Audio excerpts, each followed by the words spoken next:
welcome to Labour Lens. I am Sharon Ijasan.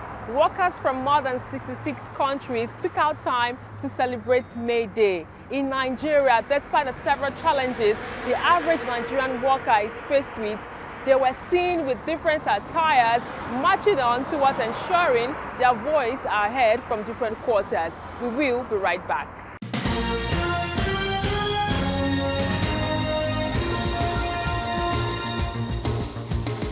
For the union makes us strong. Another May Day celebration for workers across the globe to gather and reflect on the gains attained and challenges facing them.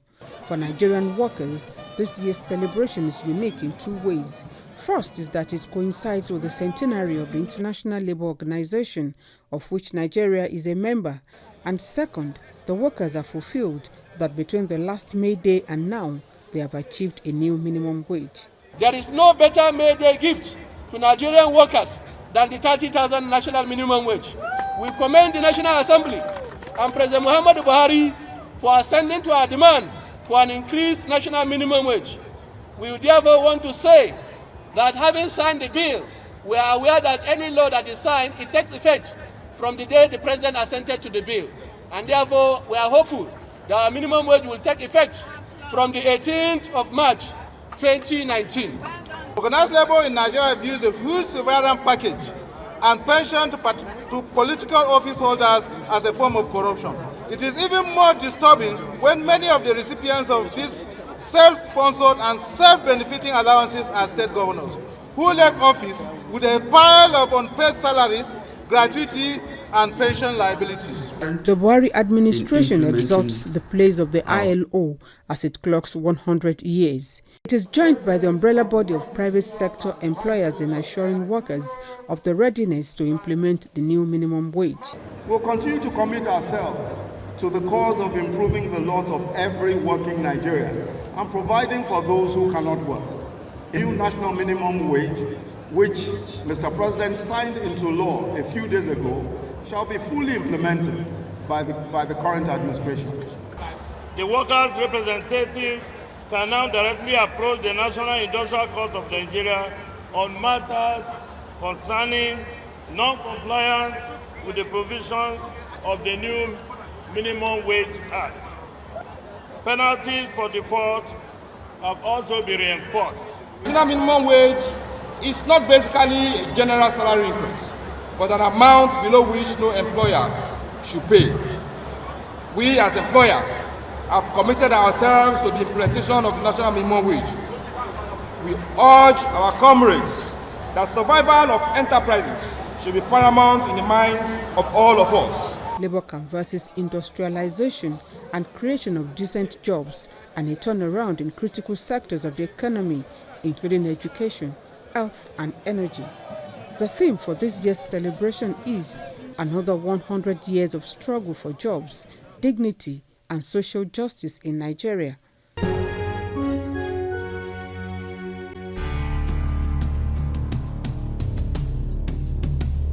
In the late 19th century, the working class was in constant struggle to gain the 8-hour workday. Working conditions were severe and it was quite common to work 10 to 16 hours a day in unsafe conditions. But in the 1880s, organized labor was able to garner enough strength to declare the 8-hour workday. This proclamation was without consent of employers, yet demanded by many of the working class. Workers continue to fight for their rights and dignities, and many veteran labor leaders believe there is still a lot more to fight for. This is why May Day is celebrated in 66 countries globally to create more awareness about the plight of workers across the world. Working people around the world have always had to struggle to win decent wages, in addition to safe and conducive work environment. Thus, the need to have a day set aside to celebrate the past struggles, reflect on the current and call government attention and organize private sector to action. I met with Tope Olaifa, a factory worker based in Lagos. He says he can't wait to start enjoying the new minimum wage. It will also help me as a person to meet some demand. The demand I mean is that to pay my house rent, to buy some foodstuffs, and to even pay my school fees, to even move, to even do some certain things that I have not been able to do when I was collecting that 18,000 minimum wages. Also, Titus Emeka, who has been working as a contract staff for almost a decade. What I expect from the federal government and the labor, if they can put their heads together and agree on something, that all these casual workers, they should cancel it, everybody should become a full staff. We work and collect good salaries, not basing people on a casual work. During the May Day celebration, which took place across the 36 states, workers held the regular rally while their leaders made demands from the relevant authorities. Some of the demands are the review of the privatization of the electricity sector, that labor leaders should ensure compliance with the new national minimum wage, ensure local government reform, prompt payment of pension, abrupt stop to casualization and outsourcing of staff, immediate inauguration of the NSITF board. Things have gone so bad that with good infrastructure development, it can cushion the effect of this shortage in the minimum wage, because our expectation was beyond 30,000 naira. Oppressing workers, victimizing workers is still order of the day. So today we are using this day to also celebrate and also show solidarity to all of them. This period, therefore, affords us the opportunity to remember our struggles against the forces of oppression and emasculation. It gives us room to remember our comrades and heroes who have sacrificed their lives to get us to where we are today. The purpose of an essence of government is to see that the citizens are protected, infrastructures are also created, jobs are also created. Not just creating the job, but protecting the jobs. As it stands today, our constitution in terms of the Labour Act is obsolete, and it does not give that robust room that is needed to protect workers from being an endangered species, as the case is today. Other issues like inability of the federal and state government to meet their pension obligations to pensioners, failure to arrest infrastructure decay like water, electricity, health, education and housing, as well as denial of trade union rights, form part of the discussions. In most cases we have liability, and those liabilities arose because there have not been payment scheduled where certain amount of money will be set aside to actually liquidate the liability of pension and gratuity. This has been an issue, but some states have progressively tried to address that, and in the private sector I think that issue is also being addressed. But principally I think where we have majority of this problem is some states where priority have not been given to the issue of pension. The law specifies that all these labor supplying firm for outsourcing company should have a sort of CBA, collective bargaining with government. But most of the contract staff doesn't even know what is in the agreement, and they don't have a representative that can interpret their rights for them. So it encouraged the employers of labor to use them. In the Nigerian circumstance, May Day and its significance were recognized by the labor movement in the pursuit of trade union and workers' rights long before independence. Founding fathers like late Michael Imodu, Gogochu Nzeribe, Oke Achamba, Ibrahim Nok, Ahmed Jalingo, Abubakar Abutu, Ramos Ishola constitute some of the first 11 of the labor movement. The organized private sector and the Ministry of Labor believe that the implementation of the new wage will lead to more spending power for workers. One of the factors of motivation is the capacity, the boost of the purchasing power of workers. So if they are motivated because their living standard is improved or enhanced through the increase in their wages, especially the national minimum wage, which is the relevant one at this point, we believe is supposed to motivate them to give their best. For Tokwe Olaifa and Titus Emeka, they are happy that the president has signed the minimum wage bill to law, but the issue of inflation, naira depreciation, and the skyrocketing prices of goods and services means that their take-home may not be a living wage.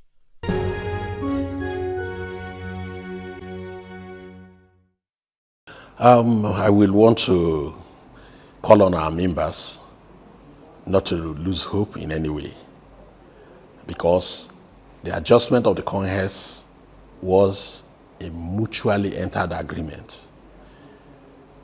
The federal government, through the midwifing of the Federal Minister of Labor at that time, entered into that agreement, and there is no way they can turn back to deny it. Though they've made attempts to deny it, we have also proved that beyond reasonable doubt that an agreement was entered. So we are still hopeful. And at the ADR, why we rejected the proposal is because of the express display of inconsistency on the part of the Federal Ministry of Health and Labor, who are conniving because they are all professional colleagues and are members of a body that would not want this to be implemented. It is expressly clear too that the lies they made in the name of Mr. President, that Mr. President had no ability to pay that, even though the health sector, as they claimed, is so critical. The President, in his good heart, and as usual, because he likes helping those who are downtrodden, he has proved them wrong. He has told Nigerians in general that he never sent them to say that, because within the period they were saying the federal government do not have the money to pay, to implement that agreement. The president benevolently provided much more money for aviation retirees that were retired decades before him. And he came in. He never signed an agreement with them. He released money for them. Again, he proved them wrong again, that he provided much more money again, another huge sum of money for the education sector. So it is very clear that the two ministers, who are all members of the same profession, felt by implementing that for us is unacceptable to them. This year May Day celebration is very unique because it also serves as the centenary celebration of the International Labour Organization, which is also good for Nigerian workers. And my message for workers is that we need to also appreciate God. But in every situation we find ourselves, we must also thank God for life. And that they are doing everything humanly possible to endure, to persevere in the face of daunting challenges, economic challenges. And it also goes to government that at every level, that like the word of God said that a laborer deserves his wages. We must say, we can also make sure that somebody has been working for 30 days. That should be our first priority. You pay them their wages, whatever remaining, you can now start paying. Let government at every level make the issue of payment of salaries their priority before even they as appointees and political officers. That it will be good, so that with that, God blessing continue to be with them. And for the government, we sincerely appreciate them through the collaboration of our labor centers, the NLC, TUC, and the NECA and everybody for the issue of the minimum wage. It's long overdue, but at least it's better than nothing. And I believe that with this, looking at the commitment and sincerity of the federal government, we are not speaking for them. We also know that the federal government is committed to paying that, but also use this forum to appeal to all the state governors that those are the blessings Allah has for life. Pay them the entitlements, pay them what is due to them, and to generate revenue. When God says that you are taking care of the worker, He will give you wisdom, give you knowledge to expand, to be focused, and generate revenue to continue to be paying them. On the issue of consequential adjustments, and on this front, we've been very proactive about it. We've submitted our own demand over 9 months ago. We gave reminders, and we were told that we should wait for the minimum wage, since that will influence what we will be agreeing upon as the benchmark. That is grade level 1, step 1. And we are appealing to government to open up negotiation so that we can now agree on what other grade levels would earn now. Because when you were at 18,000 naira, the federal minimum was 18,900, and so on and so on. So now that the minimum has come to 30,000, we are going to negotiate a new minimum for the federal, and now this thing will affect other grade levels. So we've submitted our own proposals. So when we enter the negotiation, so let's see what we are able to arrive at. So it is whatever we arrive at, that is when the National Salaries, Incomes and Wages Commission, which is also going to be part of that negotiation, will now issue an enabling circular, which all MDAs will have to key into as the new ruling wage structure in the service. So that is the procedure, and we believe very strongly as soon as we are able to get that, then we'll arrange a forum for our people across the states so that we'll be able to guide them on how they will go about their own respective negotiations in the state.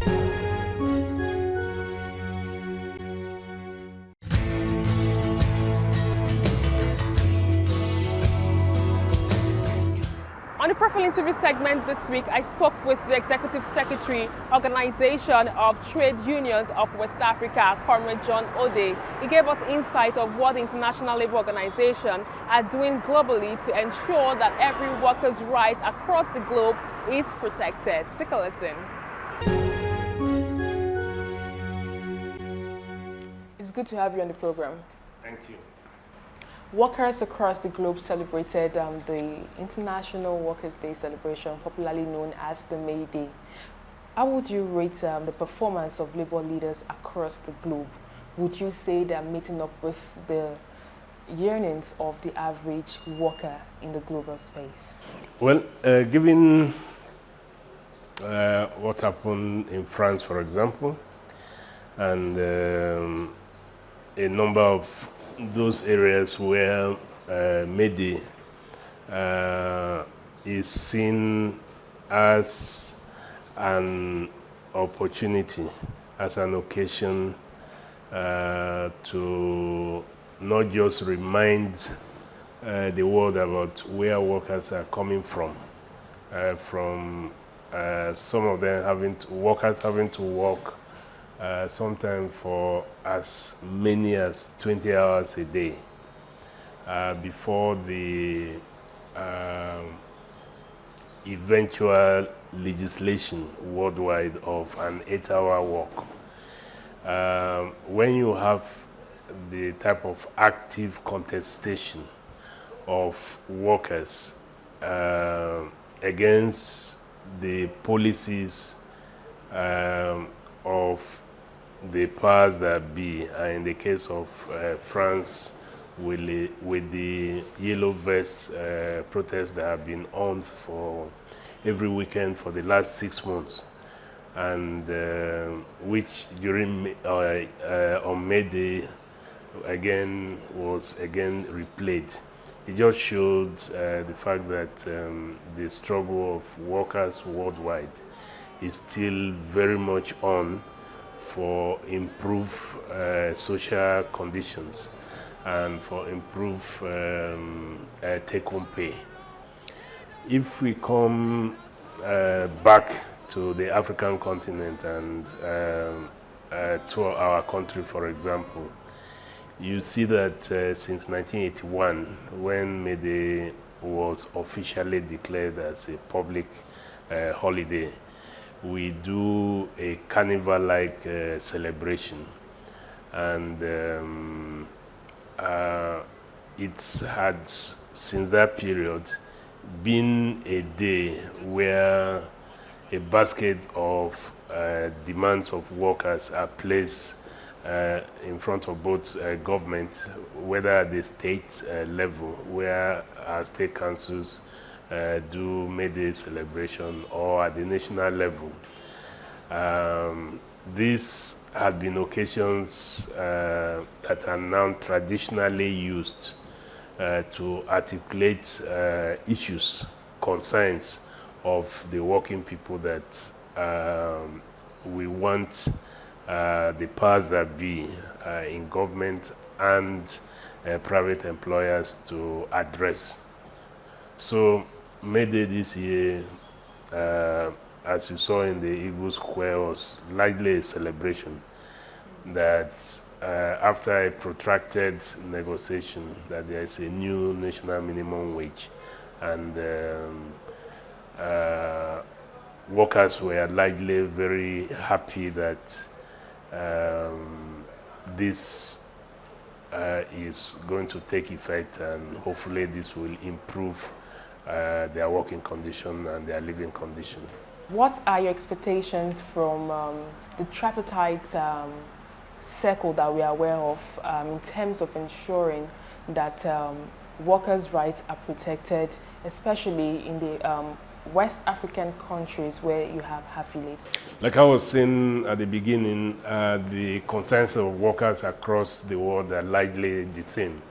How their conditions will improve vis-a-vis their condition in the workplace, condition of their health, the education of their children, and so on and so forth.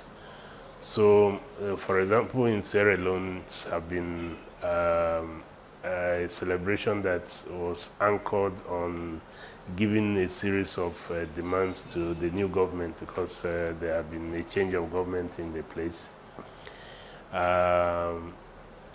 There have been concerns about increase in VAT, which, like in the Nigerian situation, there have been all sorts of rumors.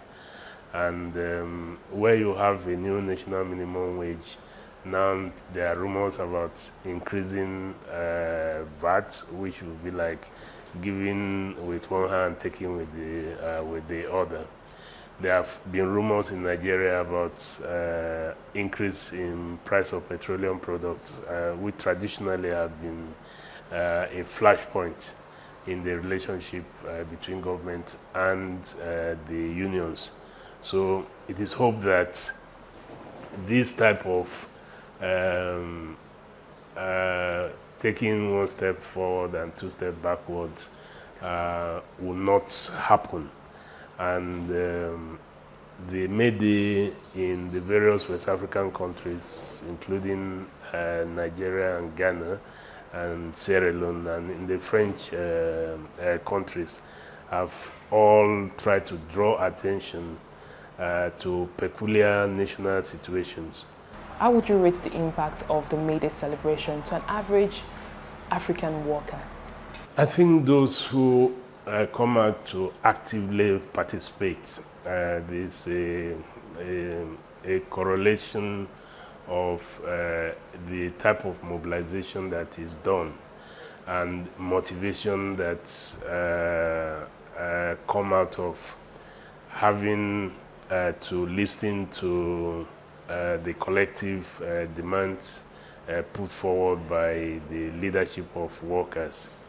And of course, the traditional march past help to accentuate, as it were, the passion and the motivation of the workers to continue to struggle for improvement in the living condition as it was in the past. Because when we make references to the historical things that had happened that gave rise to May Day, like in the Nigerian situation, this year, by November 19th, we'll be marking the 70th anniversary of the Iva Valley Massacre, where coal miners during the colonial era were killed for demanding for better working conditions. And if you follow the history of our struggle for independence, that was one of the main reasons that galvanized the nationalist consciousness. So the references to this, the references to the 1945 general strike, are all to remind the current generation of labor leaders, current generation of workers, that to be able to get the type of concessions and improvement in the living and working condition, you need to constantly remind the employers, constantly remind the government that unless certain basic improvements are carried out, you are not prepared to continue to labor on as if you are slaves. The International Labour Organization will be celebrating its 100 years anniversary. How would you say that the International Labour Center has been able to harness the relationship between the government, employers of labor, and the organized labor? Would you say that they've done a great job in ensuring that the workers' rights are protected at all levels, especially as it has to do with the issue of casualization of workers, issue of safety in the workplace, and more? Yeah, I think it has been largely successful in doing this, in the sense that every year in June, workers, employers, and government representatives from the 187 member nations that make up the International Labour Organization congregate at the International Labour Congress in Geneva, where they discuss topical and current issues around the world of work. And the constant dialogue, dubbed social dialogue, that produces levels of understanding, give and take between these tripartite partners, have helped in a lot of ways to improve conditions of work and to regulate the condition of work in many ways. The ILO has, within the period of its existence, also contributed substantially to the discussion about decent work agenda, meaning that there are certain basic fundamental principles that need to be taken into consideration when we consider the environment in which workers work, so that it's not harmful environment that will allow them to reproduce in a way that is also sustainable. And that's all we can take on today's edition of the program. Join us next week for a fresh edition of the show. I am Sharon Ijasan. Thanks for watching, and remember, labor creates wealth.